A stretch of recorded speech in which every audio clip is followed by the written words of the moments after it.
नमो सिद्धाणं नमो आयर्याणं नमो वज्रायाणं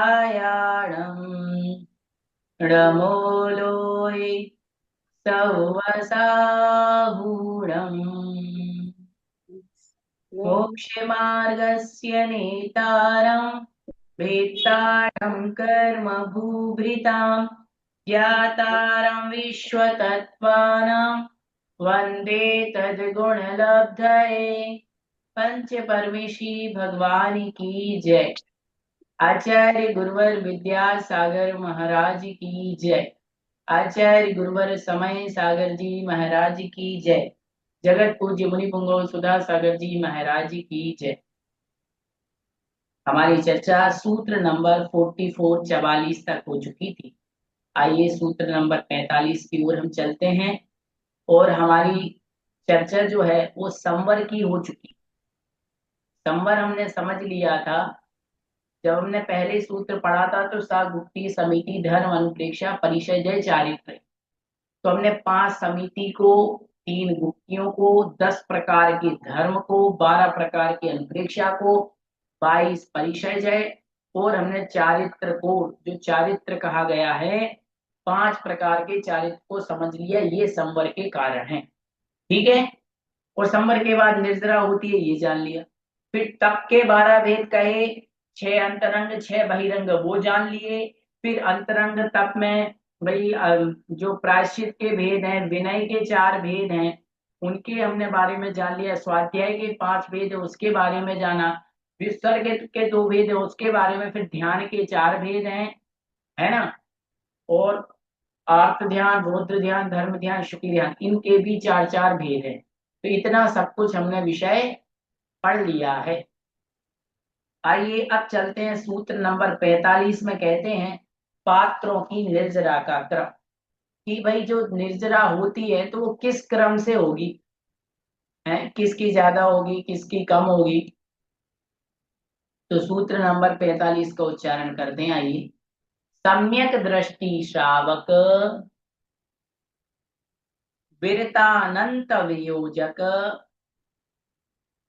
दर्शन मोह छप कोपशम छप कोपशम कोपशांत छप कोपशम कोपशांत मोह छपक क्षीण मोह जिना क्षीण मोह जिना क्रमशो संख्येय गुण निर्जरा क्रमशो संख्येय गुण निर्जरा सम्यक दृष्टि श्रावक विरतानंद वियोजक दर्शन मोह शकोपशम शांत मोह शपक क्षीण मोह जिनाह क्रमशो संख्येय गुण निर्जरा। बोलिए। सम्यक दृष्टि श्रावक विरतानंत वियोजक दर्शन मोह शपकोपशम शांत मोह शपक क्षीण मोह जिनाह क्रमशो संख्येय गुण निर्जरा।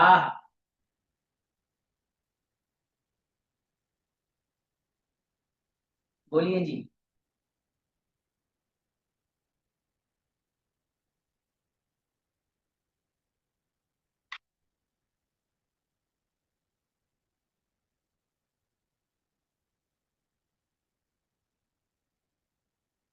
3-4 बार सूत्र को बोलना है।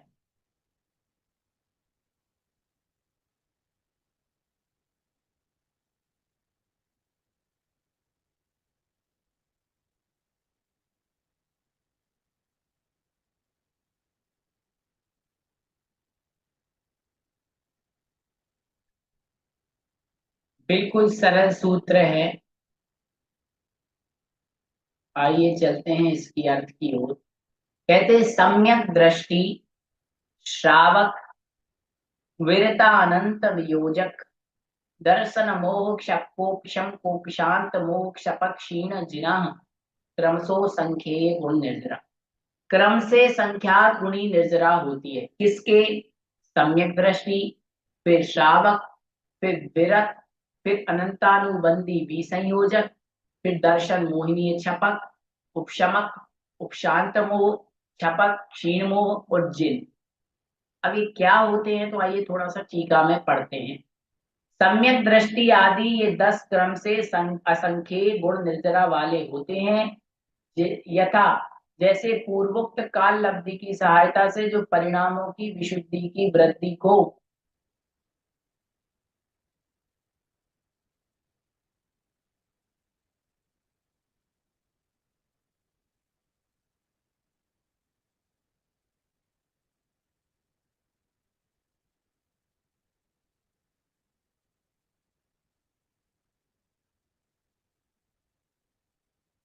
विशुद्धि की वृद्धि को प्राप्त हो रहा है, ऐसा भव्य पंचेंद्रिय भव्य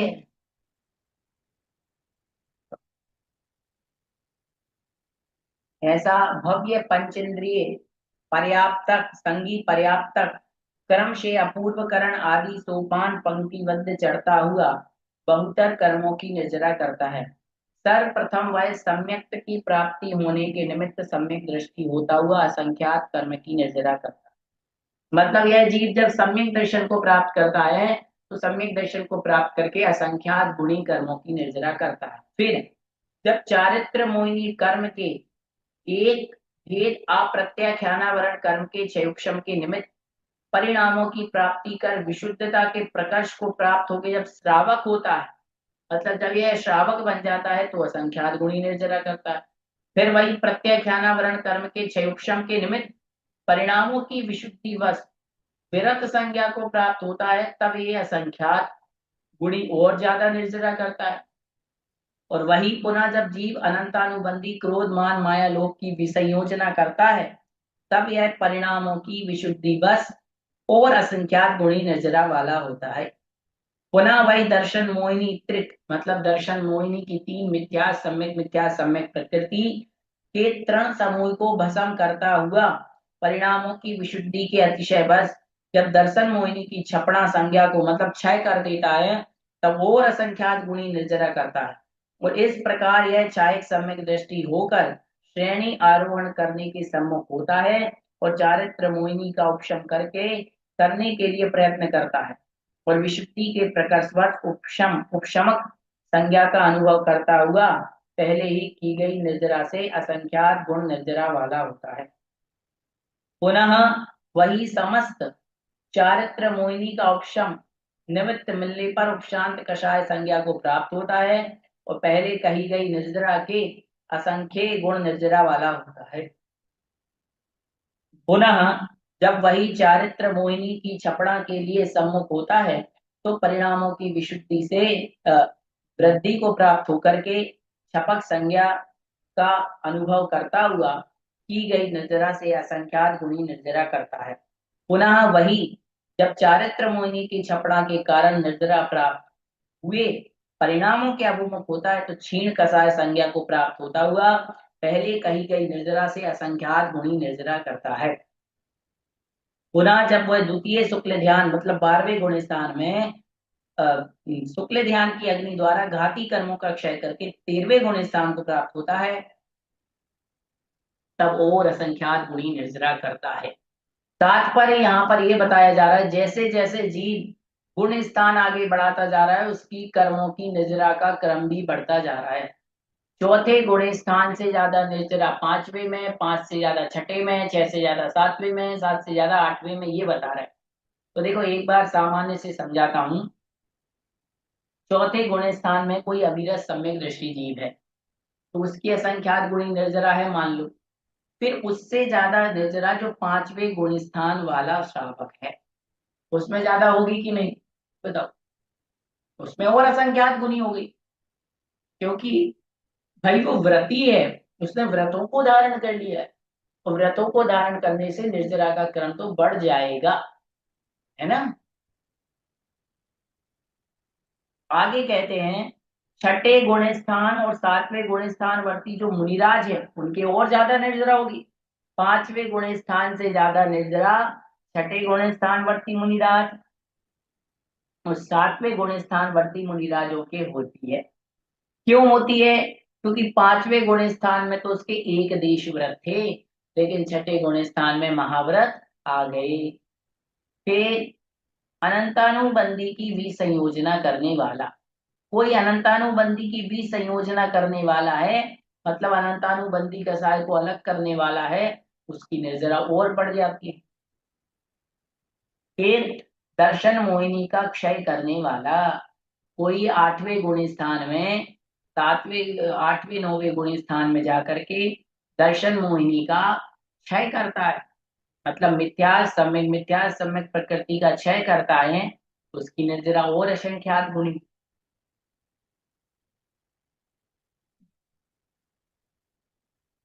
इससे भी ज्यादा निर्जरा चारित्र मोहिनी का उपशम। अब चारित्र मोहिनी का उपशम, अभी तो दर्शन मोहिनी की थी, अब चारित्र मोहिनी का कोई उपशम कर रहा है, उससे भी ज्यादा निर्जरा होती है।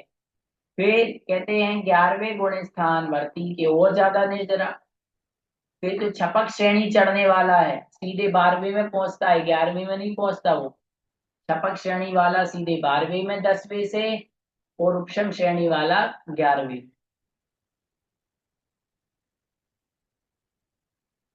तो 12वें गुण स्थान में और निर्जरा, और 13वें 14वें गुण स्थानों में और निर्जरा ज्यादा होती है।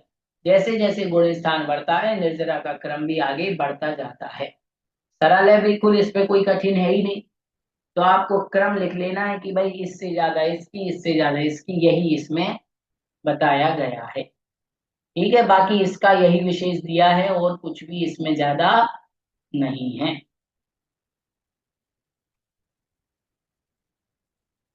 यहाँ मुख्य रूप से गुण श्रेणी,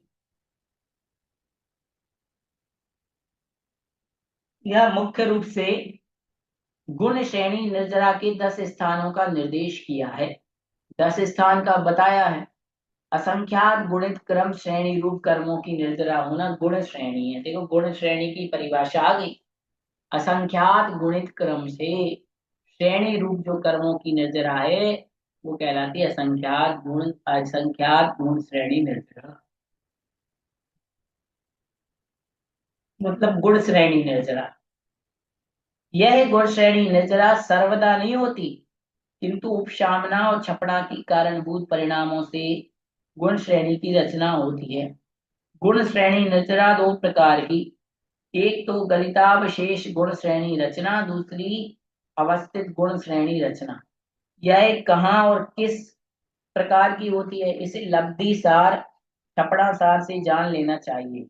यहाँ तक इतना विशेष वक्तव्य है कि 10 स्थान बताए उनमें उत्तरोत्तर गुण श्रेणी निर्जरा के लिए असंख्यात द्रव्य प्राप्त होता है, किंतु आगे आगे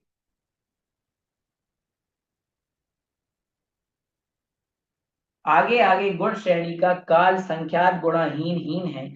अर्थात सम्यक दृष्टि को गुण श्रेणी निर्जरा में जो अंतर मुहूर्त काल लगता है उससे श्रावक को संख्यात गुणाहीन काल लगता है, और सम्यक दृष्टि गुण श्रेणी द्वारा जितने कर्मों की निर्जरा करता है उससे श्रावक संख्यात गुणी कर्म परमाणुओं की निर्जरा करता है। इस प्रकार जानना, मतलब जैसे जैसे जीव आगे बढ़ता जाता है कर्मों की निर्जरा का क्रम भी आगे बढ़।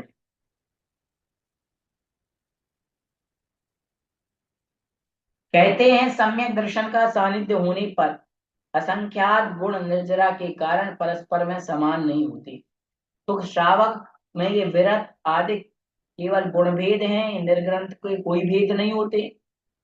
ऐसा इसलिए कहते हैं कि बात ऐसी नहीं है, क्योंकि यथा गुण भेद के कारण परस्पर में भेद होने से नेगम नए आदि की अपेक्षा से निर्ग्रंथ के भी भेद है, तो निर्ग्रंथ के भेद बता रहे हैं।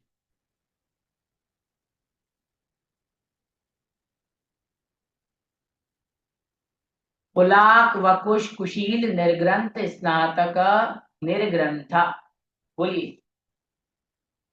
कुलाक वकुश कुशील निर्ग्रंथ स्नातिका निर्ग्रंथा। कुलाक वकुश कुशील निर्ग्रंथ स्नातिका निर्ग्रंथा।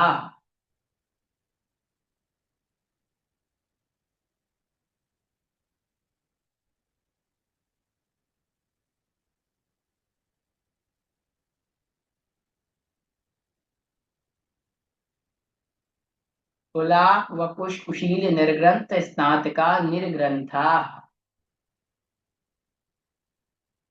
बोलिए।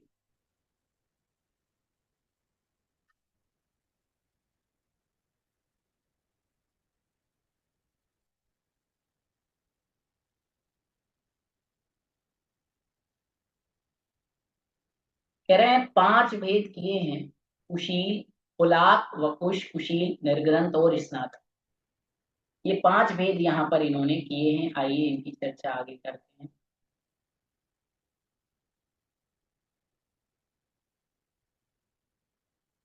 जिनका मन उत्तर गुणों की भावना से रहित है, जो कहीं पर और कदाचित व्रतों की परिपूर्णता को नहीं प्राप्त होते, वे अविशुद्ध पुलाक, मुरझाए हुए धान्य के समान पुलाक कहे जाते हैं। जो निर्ग्रंथ हैं, व्रतों का अखंड रूप से पालन करते हैं, शरीर और उपकारणों को बढ़ाने की शोभा में लगे हैं, परिवार आदि से घिरे हुए हैं, वे विविध प्रकार के मोह से युक्त वकुश होते हैं। यहाँ पर वकुश शब्द शबल, चित्र, विचित्र शब्द का पर्यायवाची है। कुशील दो प्रकार के होते हैं, प्रतिसेवना कुशील और कषाय कुशील। जो परिग्रह से घिरे रहते हैं, मूल और उत्तर गुणों से परिपूर्ण हैं, लेकिन कभी कभी उत्तर गुणों की विराधना करते हैं, वे प्रतिसेवना कुशील है। जिन्होंने अन्य कषायों के उदय को जीत लिया और जो केवल संज्वलन कषाय के अधीन है, वे कषाय कुशील है। इस प्रकार जल में लकड़ी से की गई रेखा अप्रगट रहती है। उसी प्रकार जिन कर्मों के उदय से अप्रगट हो, या जो अंतर मुहूर्त के बाद प्रकट होने वाली केवल ज्ञान और केवल दर्शन को प्राप्त करते हैं, वे निर्ग्रंथ कहलाते हैं। जिन्होंने चार घातीय कर्मों का नाश कर दिया, ऐसे दोनों प्रकार के केवली स्नातक कहलाते हैं। ये पांचों ही निर्ग्रंथ हैं।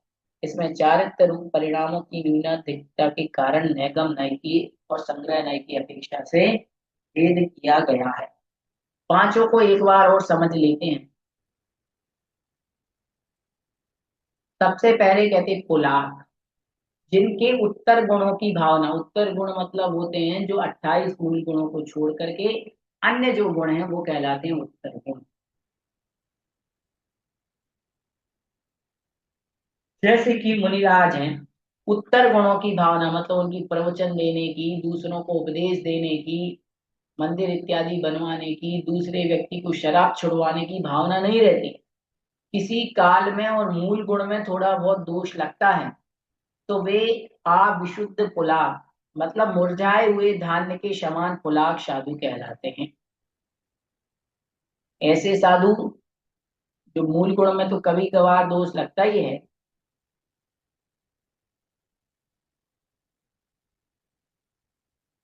लेकिन जो अपने आप में लीन रहते हैं, दुनिया से ज्यादा जिनको मतलब नहीं रहता, वो पुलाव साधु।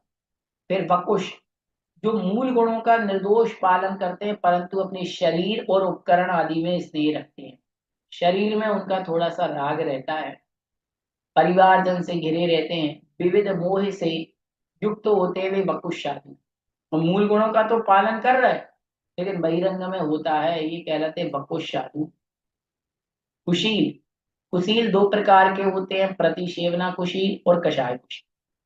प्रतिसेवना कुशील में जिनके मूल गुण और उत्तर गुण दोनों पूर्ण हैं, पर उत्तर गुण में कभी कभी दोष लग जाता है, वो प्रतिसेवना कुशील है। कषाय कुशील, जिन्होंने अन्य कषायों के उदय को तो वश में कर लिया, किंतु संतुलन कषाय के उदय को वश में नहीं किया, वो कषाय कुशील।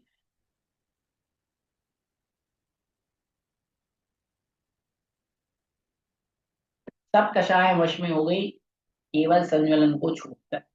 निर्ग्रंथ, जिनके मोहनीय कर्म का तो उदय नहीं होता, और शेष घातीय कर्म जल की रेखा के समान रह गए, ऐसे 12वें गुण स्थानवर्ती मुनिराज निर्ग्रंथ कहलाते हैं।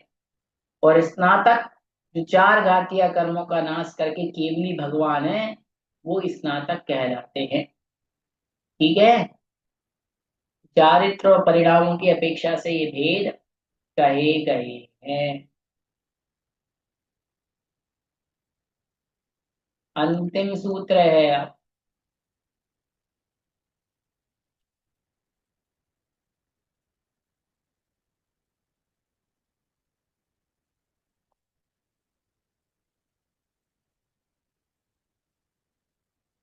संयम श्रुत प्रतिसेवना,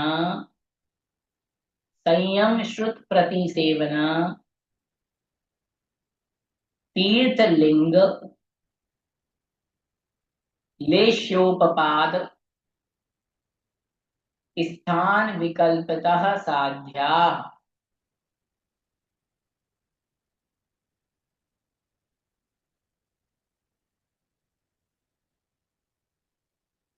अच्छे से बोलिए। संयम श्रुत प्रति सेवना तीर्थ लिंग लेश्योपपाद स्थान विकल्पतः साध्य।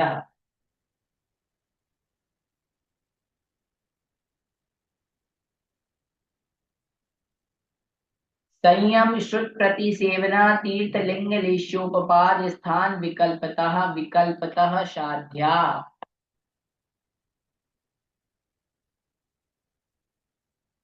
बोलिए।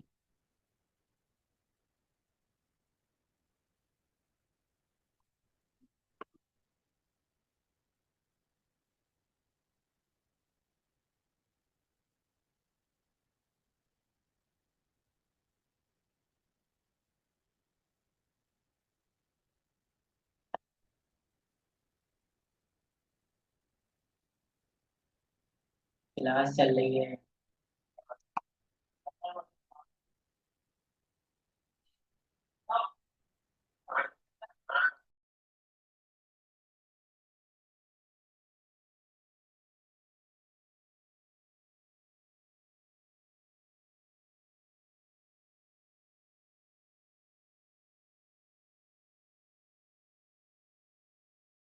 चलें, सूत्र बिल्कुल सरल है, कोई दिक्कत नहीं है। आगे इस सूत्र के बारे में पढ़ते हैं। कहते हैं कि जो पुलाक आदि मुनिराज हैं उनमें विशेषता कैसे आती है, तो वो बताया। संयम श्रुत प्रतिसेवना तीर्थ लिंग लेश्या उपाद स्थान, ये 8 प्रकार के अनुयोग कहे इनकी अपेक्षा से आती है। तो आइए इनको हम पढ़ते हैं। ये आ गया आपकी स्क्रीन पर। चलें, इसका अर्थ हम लोग समझते हैं।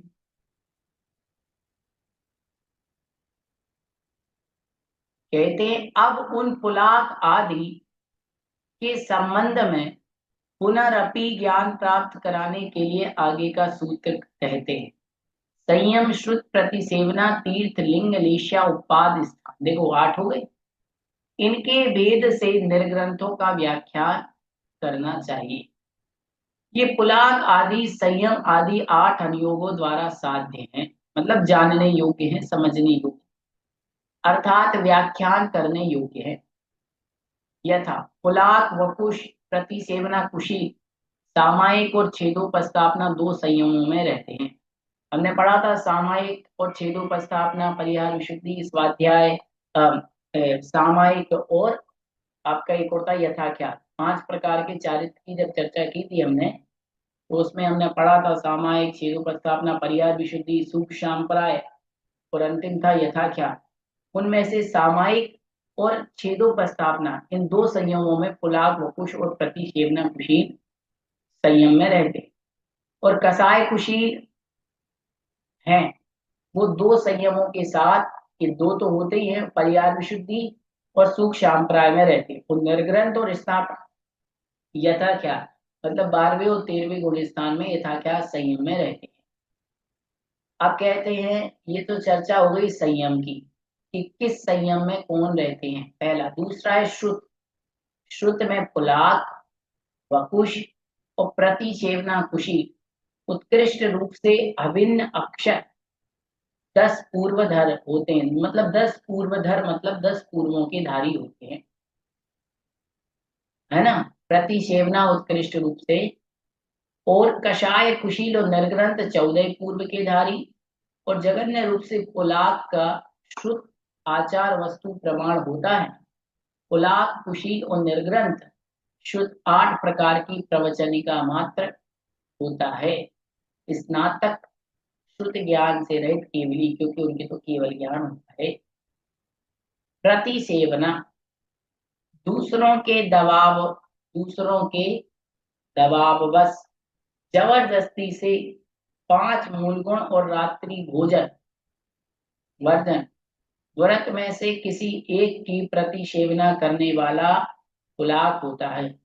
वह कुछ 2 प्रकार के होते हैं, उपकरण वकुश और शरीर वकुश।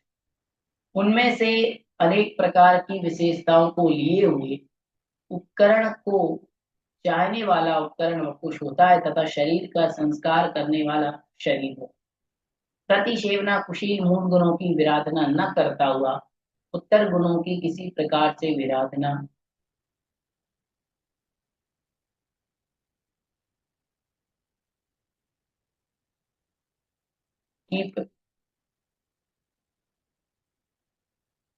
की प्रतिसेवना करने वाला होता है। कषाय कुशील निर्ग्रंथ और स्नातकों के प्रतिसेवना नहीं होती। तीर्थ, ये निर्ग्रंथ सब तीर्थंकरों में होता है, तीर्थ तीर्थंकर में ही होता है। लिंग, लिंग 2 प्रकार का, द्रव्य लिंग और भावलिंग। भावलिंग की अपेक्षा पांचों ही साधु निर्ग्रंथ लिंग वाले होते हैं। द्रव्य लिंग की अपेक्षा शरीर की ऊंचाई, रंग, पिच्छी आदि जानना कि कितनी बड़ी पिच्छी है, शरीर का रंग क्या है, शरीर की ऊंचाई क्या है। लेश्या, पुलाक के आगे की 3 लेश्याएं होती हैं। जो पुलाक साधु होते हैं वो 3 लेश्याएं, और वकुश और प्रतिसेवना है, इनके 6 लेश्या हो सकती हैं। और कषाय कुशील के अंत की 4 लेश्याएं। टूक सांप्राय के कुशील और निर्ग्रंथ स्नातक की शुक्ल लेश्या होती है, प्रयोगी के लेश्या नहीं होती। उत्पाद, पुलाक का उत्कृष्ट उपवास सहस्रार कर्प के उत्कृष्ट स्थिति वाले देवों में होता है। वकुश और प्रतिसेवना कुशील का उत्कृष्ट उत्पाद आरण और अच्युत में होता है। 22 सागरोपम की स्थिति वाले देवों में होता है। कषाय कुशील और निर्ग्रंथ का उत्कृष्ट प्रमाण सर्वार्थ सिद्धि के 33 सागर वाले देवों में होता है।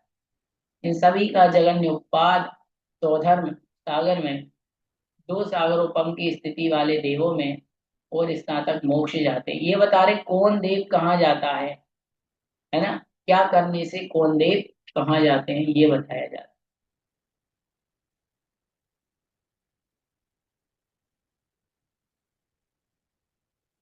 है। स्थान, कषाय निमित्तिक असंख्यात संयम स्थान होते हैं। पुलाक और कषाय कुशील में सबसे जघन्य लब्धि स्थान होते हैं। वे दोनों असंख्यात स्थानों तक एक साथ जाते हैं। इसके बाद पुलाक की विच्छित्ति हो जाती है। आगे कषाय कुशील असंख्यात स्थानों तक अकेला जाता है।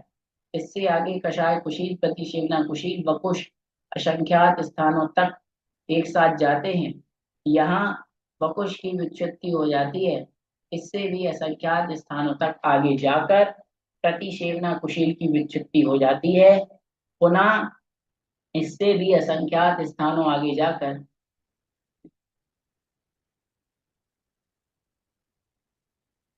कुशील की विच्छित्ति हो जाती है।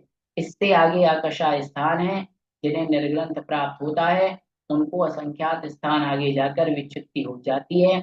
इसके आगे एक स्थान आगे जाकर स्नातक निर्वाण को प्राप्त हो जाते हैं। इनकी संयम लब्धि अनंत हुई। इस प्रकार से जो हमारा अध्याय नंबर 9 है वो पूर्ण हुआ। अध्याय नंबर 9 में अभी इसमें जो चर्चा चली है भाई, कौन से मुनिराज कैसे कैसे जाते हैं, वो है। एक बार और संक्षेप में मैं आपको बता दे रहा हूँ। हमने पढ़ा पुलाक आदि वकुश आदि जो मुनिराज हैं उनमें संयम शुद्ध प्रतिक्षेपणा की अपेक्षा से डिफरेंस बताया गया है। जैसे एक एग्जांपल देता हूँ, मान लीजिए 50 सम्यक दृष्टि है, तो सम्यक दृष्टियों में कोई ना कोई तो परिणामों में अंतर होगा कि नहीं। जैसे कि आप हम सब लोग अपन सब लोग एक जैसे हैं, है कि नहीं। अभी 66 लोग पढ़ रहे हैं, सब जैन हैं। मान लीजिए कोई आलू नहीं खाता, प्याज नहीं खाता, लेकिन सब में कुछ ना कुछ अंतर होगा। किसी के भाव होंगे कि मुझे मुनि बनना है, किसी के भाव होंगे कि मुझे गृहस्थ में ही अच्छा लग रहा है, किसी के भाव होंगे मुझे 2 प्रतिमा लेनी है। कोई सोचता होगा वो आलू प्याज तो नहीं खाता लेकिन गाजर खा लेता है, कोई गाजर मूली भी नहीं खाता। कोई 24 घंटे के बाद का अचार खा लेता है, कोई नहीं खाता। किसी के रात्रि भोजन का त्याग है, किसी के नहीं है। तो सब में कुछ ना कुछ अंतर मिलेगा कि नहीं, है कि नहीं। तो ऐसे ही इनमें अंतर होता है, संयम की अपेक्षा अंतर है। किसी के भाई सामायिक और छेदोपस्थापना है, किसी की और आगे का भी है ना। कोई ज्यादा ज्ञान नॉलेज वाला है, कोई 10 पूर्व के धारी है, कोई 14 पूर्व के धारी है। नॉलेज की अपेक्षा अंतर है, प्रतिसेवना की अपेक्षा अंतर होता है ना। कोई मुनिराज भाई उपकरणों को चाहने वाले, कोई शरीर के संस्कार वाले होते हैं। सब बताया है किसकी अपेक्षा से क्या है। तो आपके लगभग 9वां अध्याय कंप्लीट हो गया है। किसी को कुछ पूछना है? चलिए अखिलेश जी क्या पूछ रहे हैं, माइक चालू करें। आवाज नहीं आ रही आपकी। भैया जय जिनेन्द्र, जय श्री बोलिए।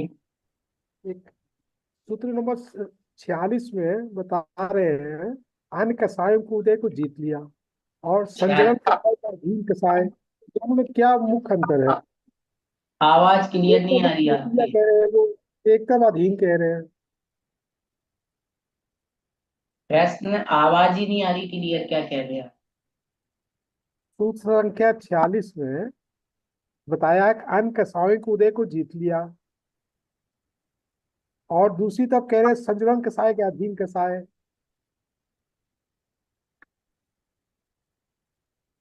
नहीं वो क्लियर।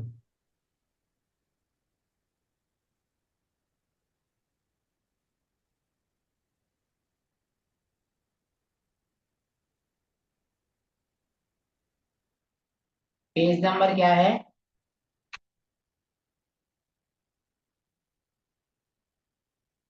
पेज नंबर क्या है?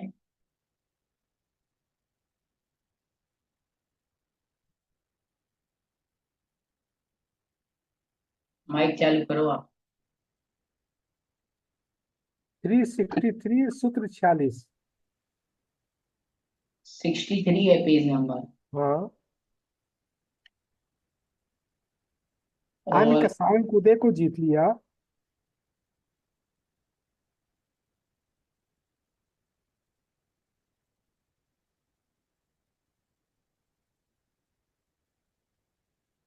कहाँ पूछ रहे हैं आपसे?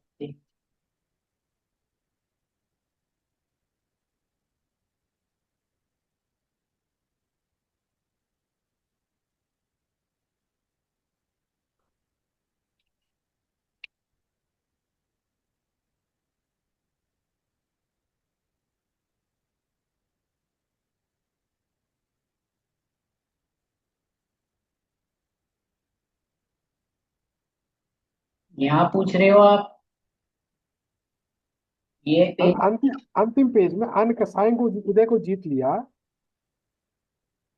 363 का अंतिम लाइन है 2। ये वाली? जी।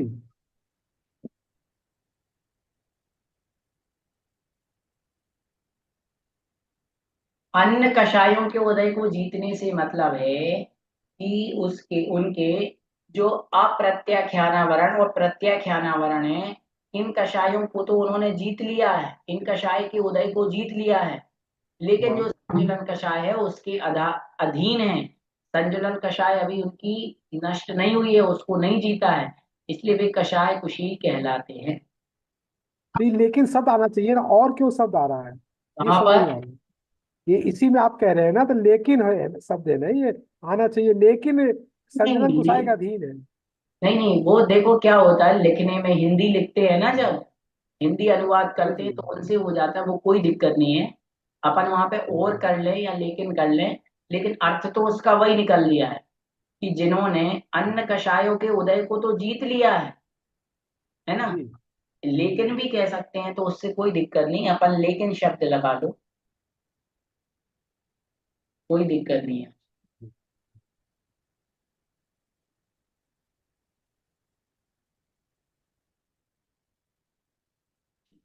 चलें, सुधा जी माइक चालू करें।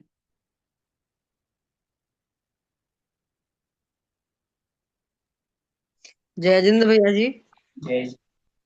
भैया जी, इसी पेज पर यह दिया ना, गुण से रचना को दो प्रकार की होती है। एक तो गलितावशेष गुण से रचना और दूसरी अव्यवस्थित गुण से रचना। तो इन दोनों का क्या अर्थ निकलेगा, थोड़ा समझा दीजिए। इस पेज पर अच्छा है। इसी पेज पे 363 पेज पे है, गुण श्रेणी रचना दो प्रकार की होती है।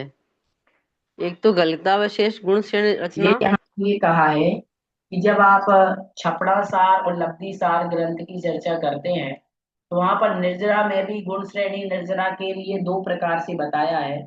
गुण श्रेणी निर्जरा एक तो ऐसी होती है जो अवस्थित होती है, कि भाई लगातार हो ही जा रही, हो ही जा रही, हो ही जा रही, हो ही जा रही।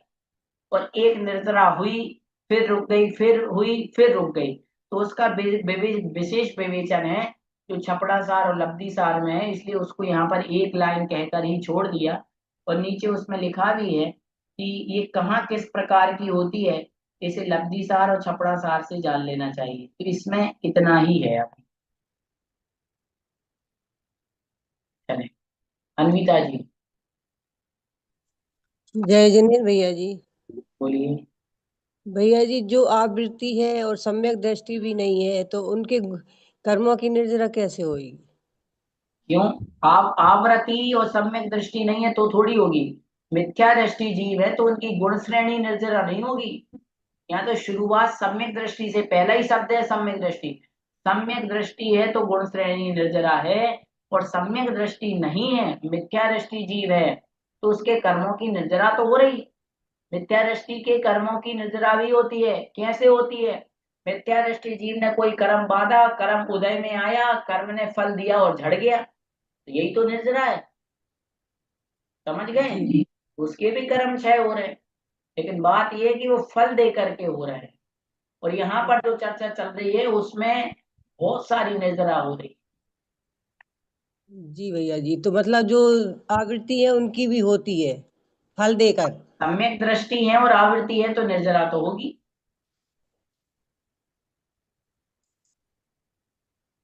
चले, आशा जी माइक चालू करें।